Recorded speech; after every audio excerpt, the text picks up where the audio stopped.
నమస్తే, welcome to Bharati TV. నేను బాపయ్య.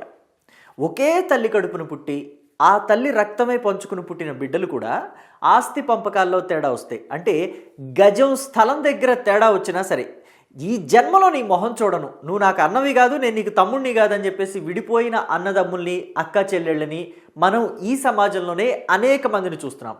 కానీ అసలు వాళ్ళకి ఆస్తిపాస్తులు ఎన్నెన్ని ఉన్నాయో వాళ్ళకే తెలియదు. కానీ అలాంటిది అసలు మనమైతే ఏం చేస్తాం, ఎక్కడెక్కడ ఏ ఆస్తులు ఉన్నాయో మొత్తం దస్తావేజులన్నీ తీయండి లెక్క కట్టుకుని వెళ్ళి కంచె వేస్తాం. కానీ ఆయన కుటుంబం మొదటి నుంచి చేస్తున్నది ఏంటో తెలుసా? ఎన్నో వందల ఎకరాల భూములు కాదు ఎన్నో వేల ఎకరాల భూములు విద్య కోసం మన్సాస్ ట్రస్ట్ అని చెప్పేసి ఒక ట్రస్టుని ఏర్పాటు చేసుకుని ఆ ట్రస్ట్ కింద కొన్ని వేల ఎకరాల భూములు విద్య కోసం దానం చేశారు. అంటే స్కూళ్ళు కట్టుకోవడానికి, కాలేజీలు కట్టుకోవడానికి, అలాగే ఇతరత్ర అవసరాల కోసం కొన్ని వేల ఎకరాల భూములు దానం చేశారు. ఇప్పుడు కూడా తాజాగా ఆయన 136 ఎకరాల భూమిని, అది కూడా ఎక్కడ, విజయనగరంలో ఇప్పుడు ఇంటర్నేషనల్ ఎయిర్పోర్ట్ పడుతుంది కదా, విజయనగరం దగ్గరలో భోగాపురం ఇంటర్నేషనల్ ఎయిర్పోర్ట్, ఆ ఎయిర్పోర్ట్కి పక్కనే 136 ఎకరాల భూమి. అంటే ఇప్పుడు దాని విలువ సుమారు 1000 కోట్లు. అంటే ఒక 4 ఏళ్ళు ఆగామనుకోండి, ఇంటర్నేషనల్ ఎయిర్పోర్ట్ వచ్చింది, బాగా సాగుతుంది వ్యవహారం, ట్రాన్స్పోర్ట్ అంతా కూడా, అసలు ఏవియేషన్ అంతా ఆ స్థాయిలో జరుగుతుంటే మరి దాని వాల్యూ ఎంత పెరుగుతుంది? ఫర్ ఎగ్జాంపుల్ మీకు తీసుకుంటే శంషాబాద్ ఎయిర్పోర్ట్ దగ్గర ఒకప్పుడు ఒక సినీ నటుడు ల్యాండ్ కొనడానికి వెళ్తే, ఇక్కడ తొండలు కూడా గుడ్లు పెట్టావు, ఎందుకు సార్ వద్దని చెప్పేసి వాళ్ళ డ్రైవర్ చెప్పాడని వెనక్కి వచ్చాడట. ఇప్పుడు అక్కడ ఎన్ని వేల కోట్లు పలుకుతుంది ఒక్కొక్క ఎకరం. సో అలాంటిది ఇప్పుడు భోగాపురం ఎయిర్పోర్ట్ కూడా ఇప్పుడు కడుతున్నారు, రేపో మాపో అందుబాటులోకి వస్తుంది. సో ఒక 10 ఏళ్ళు పోతే అక్కడ భూమి ఉందనుకోండి, ఒక ఎకరం భూమి ఉంటే అది ఎన్ని కోట్లు అవుతుంది? సో అలాంటిది 136 ఎకరాల భూమి, ఆ భోగాపురం ఎయిర్పోర్ట్ పక్కనే ఉన్న భూమి ఆయన దానం చేశారు. వాళ్ళ మాన్సాస్ ట్రస్ట్ కింద ఉన్న భూమిని ఆయన దానం చేశారు. ఆ ట్రస్ట్ కింద ఉన్న భూమే కదా దానం చేశారు, అదేనా పెద్ద గొప్ప అని చెప్పేసి తీసి పడేసే వాళ్ళు కూడా లేకపోలేదు. కానీ ఆ ట్రస్టుని కూడా బైలాస్ ప్రకారం వాళ్ళ సొంత ఆస్తులుగా మార్చేసుకునే హక్కు ఇప్పటికీ వాళ్ళకు ఉంది. చట్టాల్లో కొన్ని లొసుగులు ఉంటాయి, ట్రస్ట్ కింద ఉంటే మాత్రం వాళ్ళ సొంత ఆస్తులుగా మార్చుకోలేరా? కానీ ఆయన అలాంటి పని చేయలేదు. ఆయనకి అలాంటి పని చేయాల్సిన అవసరం కూడా లేదు, ఎందుకంటే ఆయన స్వార్థం లేని మనిషి కాబట్టి. స్వార్థం లేని మనిషి అని ఎందుకన్నానంటే, మామూలుగా ఆయన ఎంపీగా పనిచేశారు, ఎమ్మెల్యేగా పనిచేశారు, మంత్రిగా కూడా పనిచేశారు, మరి కేంద్ర మంత్రిగా కూడా పనిచేశారు. మరి అలాంటిది ఆయన సికింద్రాబాద్ రైల్వే స్టేషన్లో ఫ్యామిలీని పెట్టుకొని ప్లాట్ఫామ్ మీద వెయిట్ చేస్తున్నారు ట్రైన్ కోసం. అంత సింప్లిసిటీ మెయింటైన్ చేసే వ్యక్తి.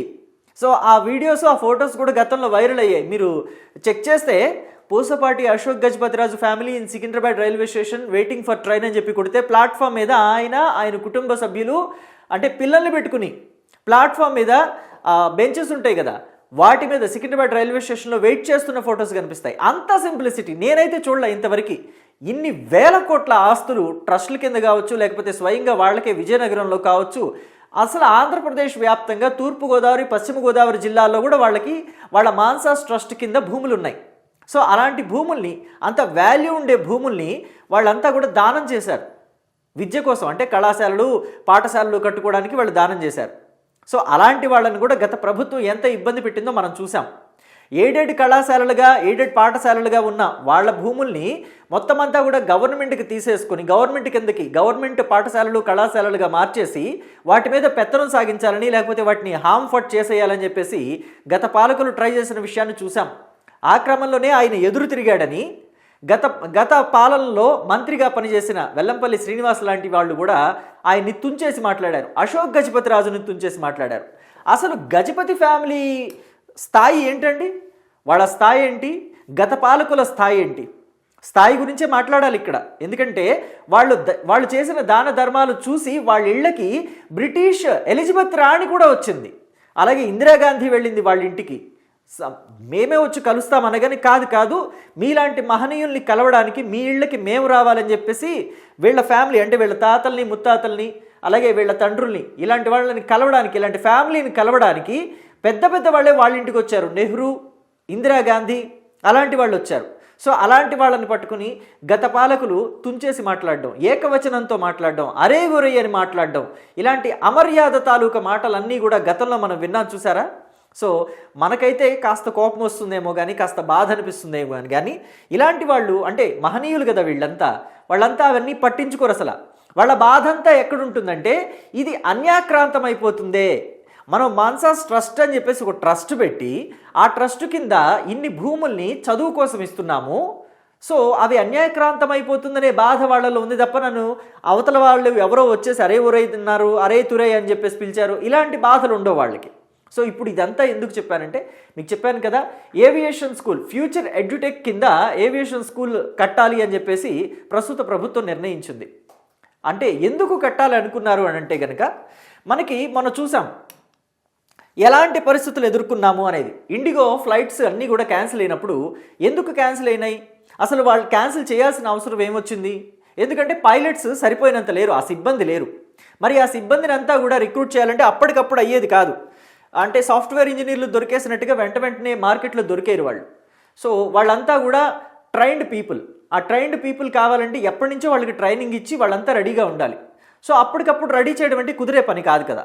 సో కాబట్టి ఏంటంటే వాళ్ళందరినీ కూడా ఫ్యూచర్లో సరిపోయినంత మంది పైలట్స్ని లేదా సిబ్బందిని, ఏవియేషన్ సిబ్బందిని తయారు చేయాలంటే అది కష్టంతో కూడుకున్న పని, దానికంటూ ఒక కాలేజ్ కావాలి. సో అందుకని చెప్పేసి పీపీపీ విధానంలో ఒక కాలేజ్ కట్టాలి అని చెప్పేసి ప్రభుత్వం నిర్ణయించింది. సో ఆ నిర్ణయంలో భాగానే ఇప్పుడు జిఎంఆర్ అండ్ పూసపాటి వాళ్ళది మాన్సాస్ ట్రస్ట్ ముందుకు వచ్చేసి ఆ నిర్మాణం చేపడతామని చెప్పాయి.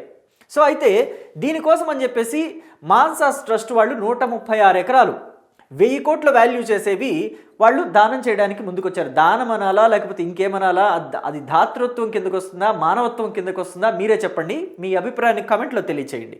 సో ఇక వాళ్ళు మొత్తం మీద అడిగింది ఏంటి అంటే వాళ్ళు ప్రభుత్వం నుంచి ఒక్క రూపాయి కూడా అడగలేదు.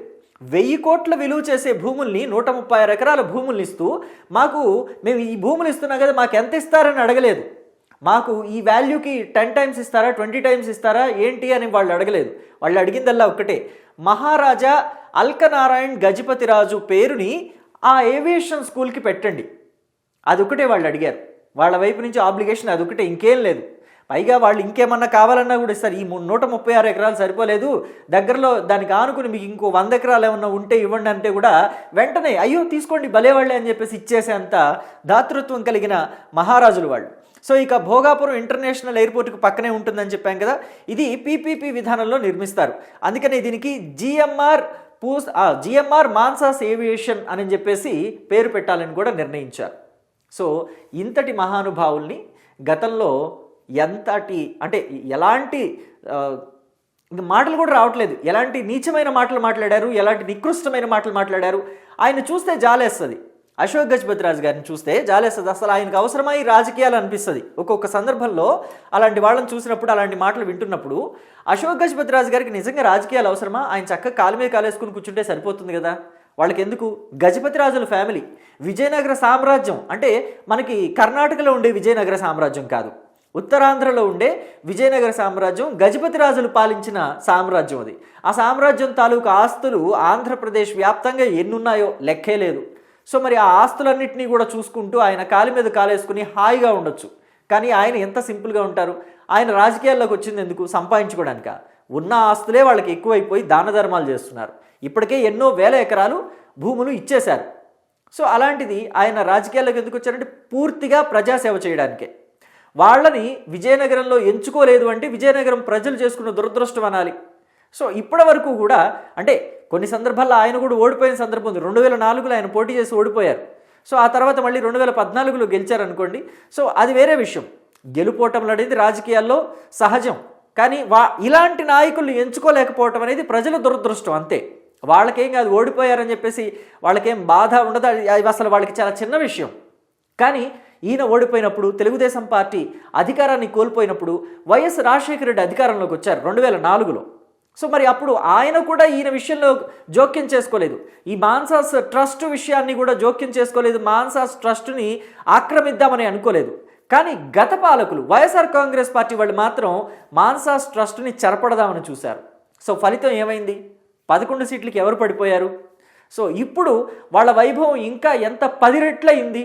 వాళ్ళ దాతృత్వంతో వాళ్ళ పరపతి, వాళ్ళ హోదా ఇంకా 10 రెట్లు పెరిగింది. అంతే తప్ప సంపాదించుకుంటే పెరగలేదు, దానం చేస్తే పెరిగింది. సో దీన్ని బట్టి అర్థమవుతుంది మనిషి ఎలా ఉండాలి అని చెప్పేసి. సో దీని మీద మీ అభిప్రాయాన్ని కమెంట్ బాక్స్లో తెలియచేయండి. Thank you.